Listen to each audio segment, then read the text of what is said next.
you ever fallen in love with something when you were young and innocent, only to realize later on that you completely missed a few details that could be problematic? That is what I discovered when it came to the Mikado.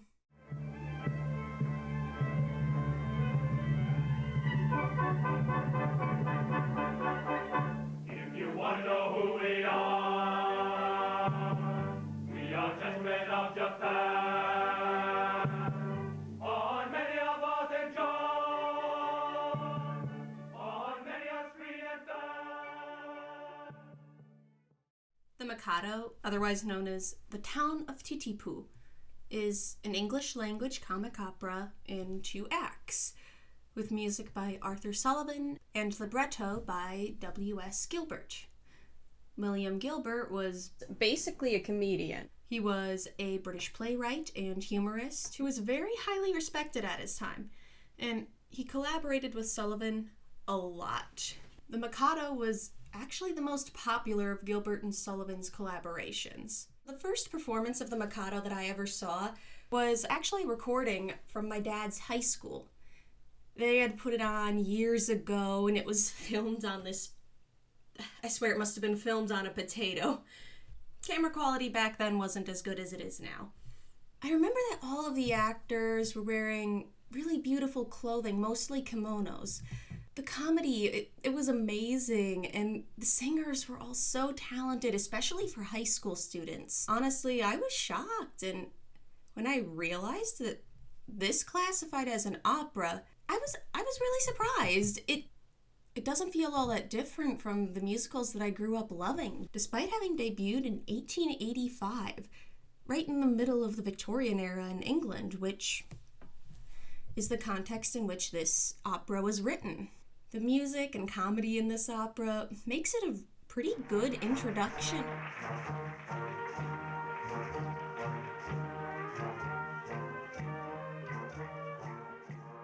I mean, it honestly kept me entertained even when I was a child, and I still love watching recordings of it today. I didn't even think about this opera until years later when I got the opportunity to go to Stratford, Canada. And while I was there, I got really excited when I came across these 2 things. This is a copy of the script that I was able to pick up. It's actually really interesting to look through. It's got all of the lyrics and the dialogue that was originally written for this opera. And on top of that, it comes with a few charming illustrations here. Well, on the back it says charming illustrations that were originally done by W.S. Gilbert himself. Gilbert was more of the comedic one between the 2 of them, and honestly, it's really kind of fun to just see some of his doodles. Some of them could maybe be a little bit offensive, like this one here. But then there are also some really kind of self-deprecating ones from about like English culture itself. Like here's a little judge.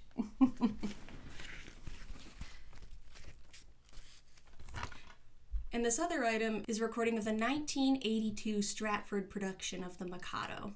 Watching the recording of this film is where I realized that this fun comedy that I'd grown up with as a child had some really racist origins.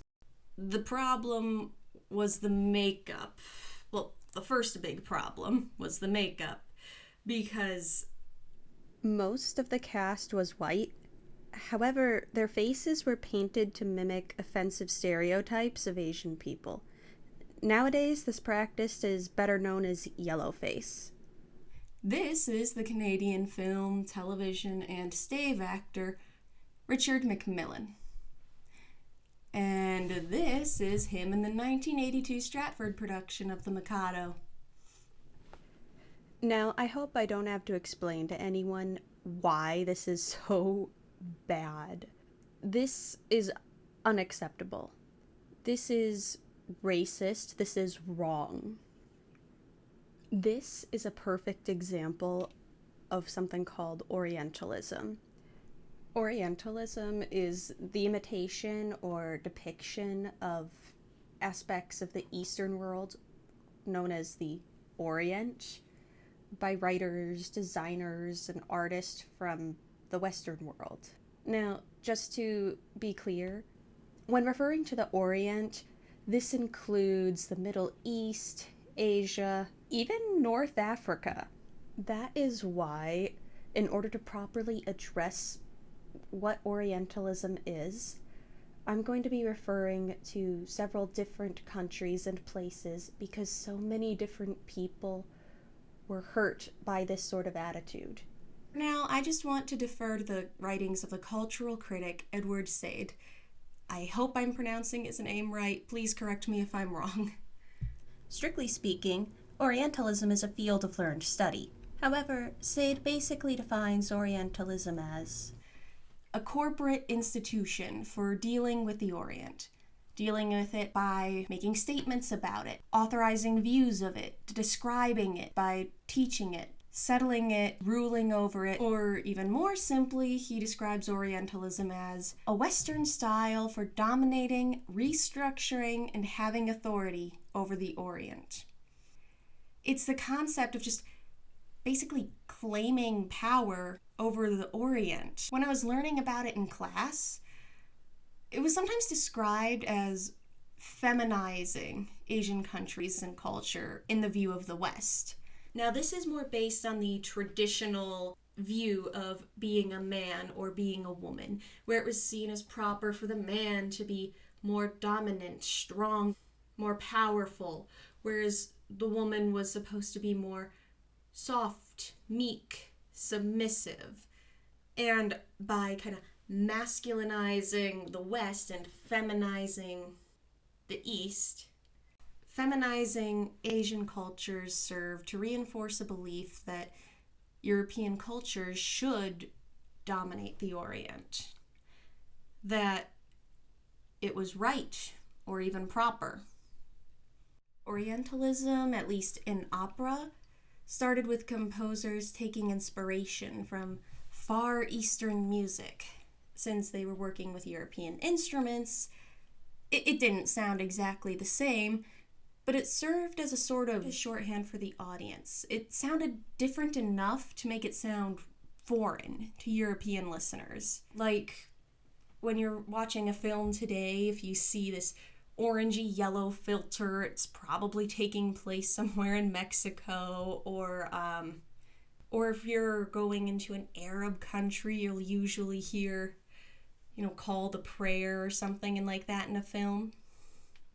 That's kind of what this was, but for when you're telling a story in an opera. Now, one example of an opera that uses this concept of Orientalism would be Samson et Dalila. Now, the composer's use of Middle Eastern compositional techniques, including the instrumentation style, the use of Arab modes of music, instrumentation style, and a use of more threatening melodies and rhythms in a way that kind of othered the Orient. However, Orientalism in opera was not just about the style of music used, it also led to new kinds of stories being told on stage. At this time, throughout most of Europe, Christian morals made people more reluctant to tell certain stories about white people, especially about white women. There was an expectation to adhere to certain religious and moral standards when telling stories about white characters. However, there wasn't that same concern or consideration for non-white characters. As a society, they had successfully othered Oriental women enough that they didn't see it in the same way. Telling stories about people other than white people allowed composers to write stories that would have otherwise been considered unacceptable at the time. Now, with Samson and Delilah, Delilah is a Middle Eastern woman who uses her sexuality to seduce Samson and draws him away from God. I've always found this very interesting, but, this opera was based on a Bible story that European audience would have been familiar with, But if you portrayed a similar story with a white woman acting in the same way, it would not have been looked upon very well at all. Basically, by othering Middle Eastern and Oriental women, it made it more palatable for audiences that were watching. Now, specifically talking about Japan in opera, there are two operas off the top of my head that are worthy to discuss, one being Madama Butterfly and the other being the Mikado. In Madama Butterfly, our protagonist is a young Japanese woman called Cho-Cho-san. She is portrayed as weak-willed, she's servile, and ultimately she's powerless when she's faced with white Western men, including her white husband, who she loved. But he betrays her in a big way. This upholds a lot of Orientalist values that perceive the West as more masculine, more powerful, dominating the East, and portraying them as feminine or submissive, weaker. Madama Butterfly plays very differently to two different audiences. For many Caucasians, it can feel like a beautiful love story, tragic but beautiful. But for the Japanese, it's just tragic. You made me see the beauty of the story, of her death. It's pure sacrifice. I mean, he's not worthy of it, but what can she do? She loves him so much. It's very beautiful. Well, yes. To a Westerner. It's one of your favorite fantasies, isn't it? The submissive Oriental woman and the cruel white man. That last clip really says it all. The music in Madama Butterfly is beautiful, but the story comes from a place of ignorance and cruelty. That clip that you just saw, it's from a film that I would really like to discuss.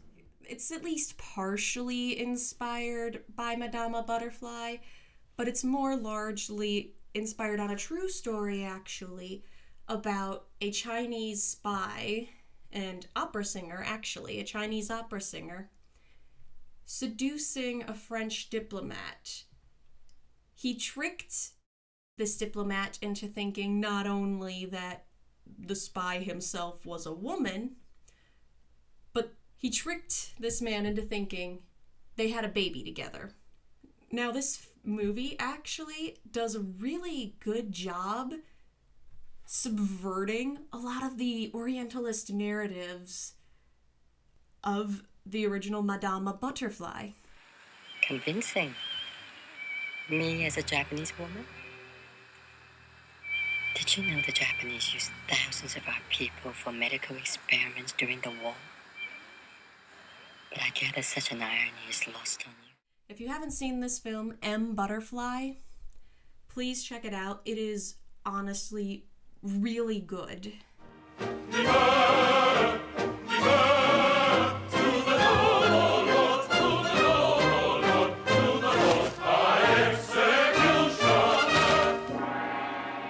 Now, Orientalism in the Mikado is very obvious. It's specifically set in a fantasy version of Japan. If performed traditionally, it's performed with the entire cast not only dressed in Japanese-inspired clothing, but also wearing yellow face. Really, any references to Japan in this opera are very surface level. Even when it comes to the names, only one of the main characters has a name that's actually Japanese. Koko, the Lord High Executioner. The other names are all just nonsense. Although during my research I found out something that was actually pretty interesting. I couldn't help laughing. I thought it was so fitting, but I found out that one of the characters, his name is Puba. His name was actually added to the Merriam-Webster dictionary as a noun meaning 1. A person holding many private or public offices, and 2. A person in high position or of great influence. Honestly, this was hilarious to me because Pooba is a buffoonish aristocrat who holds many powerful offices. Honestly, there are some really funny scenes with Pooba. For example, when all the great officers of state resigned in our party because they were too proud to serve under an ex-tailor, did I not unhesitatingly accept all their posts at once? And the salaries attached to them, you did. Ahem. It is consequently my degrading duty to serve this upstart as First Lord of the Treasury, Lord Chief Justice, Commander-in-Chief, Lord High Admiral, Master of the Buckhounds, Groom of the Backstairs, Archbishop of Titipu, and Lord Mayor, both acting and elect, all rolled into one. And at a salary. I, a Pooh-Bah, paid for his services. I, a salaried minion. But I do it. It revolts me.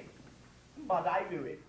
Pooba is a really good example of what this opera was actually intended to be. It was not intended to necessarily be a mockery of Japan.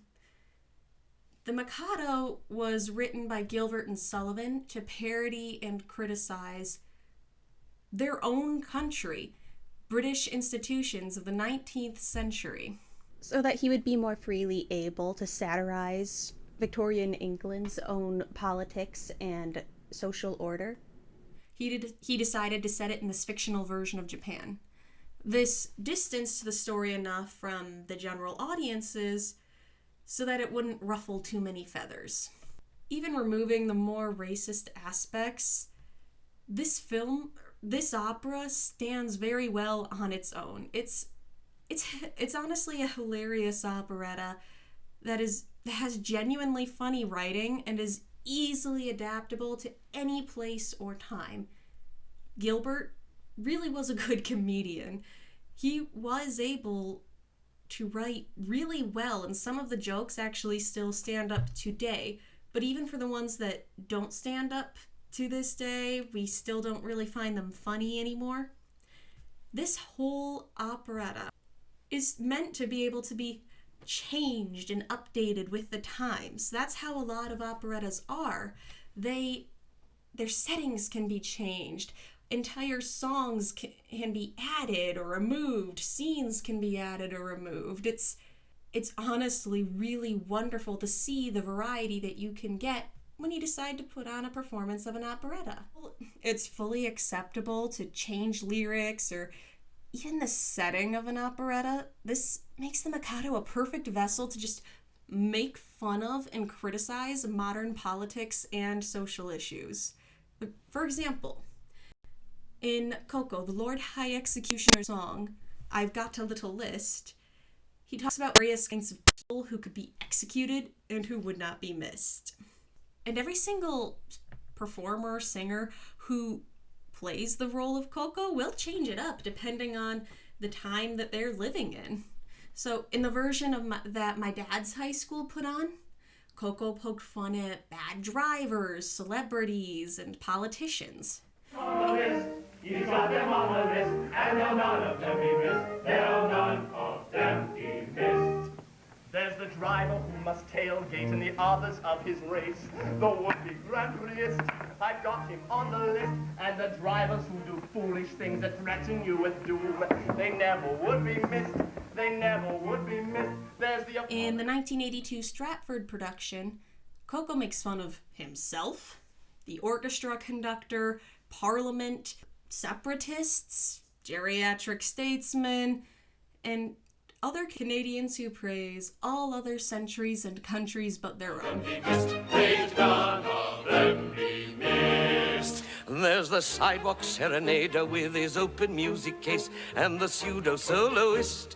I've got me on the list and the orchestra conductor who just now has lost his place. He never would be missed. He never would be missed. The Canadian... In Opera Australia's 2011 production, Coco makes fun of overly enthusiastic football fans, opinion columnists, politicians wearing Speedos. It sounded like there was an actual story behind that one. Australian Idol singers and climate change deniers and, The politician prancing round in Speedos tightly packed. He thought it cool, but really it just showed us what he lacked. And Canberra's leading redhead who's afraid of stinky bakes, who'd like to keep her fumbles and mistakes off WikiLeaks. Australian Idol singers who pathetically persist. If I were to go and watch a production of this performed in the US, I would not be surprised to hear jokes about politicians with orange skin, geriatric politicians, celebrity gossip, Karens, police brutality, maybe some funny internet memes. Would not be surprised. I'll include links to the videos that I used below. Feel free to go take a look, or if you want to, see if you can find somewhere to buy a copy of a recording, or if you can find it somewhere, go see it, see what they do. It's always fun to see what spin a certain opera house is going to put on an operetta, because it's always different. Now that I've laid the groundwork for the cultural context in which the Mikado is written, I'll be able to explore the social and political problems with the operetta more in part 2. So, I look forward to seeing you there. Bye-bye!